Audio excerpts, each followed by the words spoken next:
আত্মরক্ষার্থে এবং জানমালের নিরাপত্তার জন্য কঠোর হচ্ছে পুলিশ, কিন্তু চলমান সহিংসতায় রাজধানীতে পুলিশের গুলিতেই প্রাণহানি হচ্ছে না, বরং দেশি বিদেশি অর্থায়নে কোটা আন্দোলনের নামে অনুপ্রবেশ করা অস্ত্রধারী জামায়াত শিবির সহ প্রশিক্ষিত সন্ত্রাসীদের হাতেও মানুষ নিহত হচ্ছেন।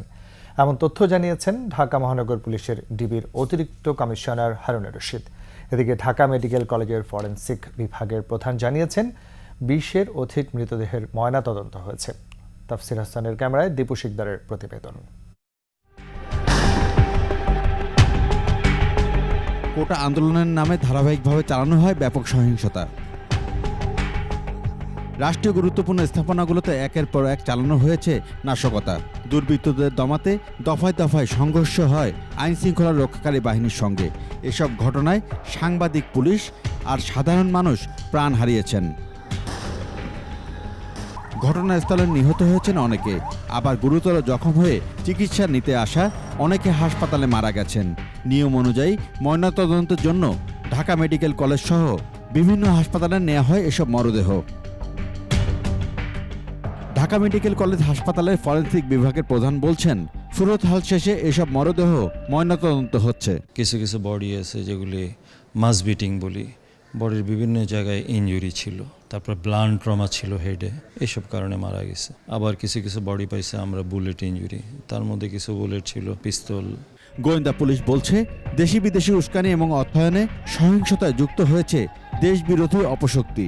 অনেকে অর্থ দিয়ে সহায়তা করছেন, অনেকে অস্ত্র দিয়ে সহায়তা করছেন, অনেকে খাবার পানি দিয়ে সহায়তা করছেন।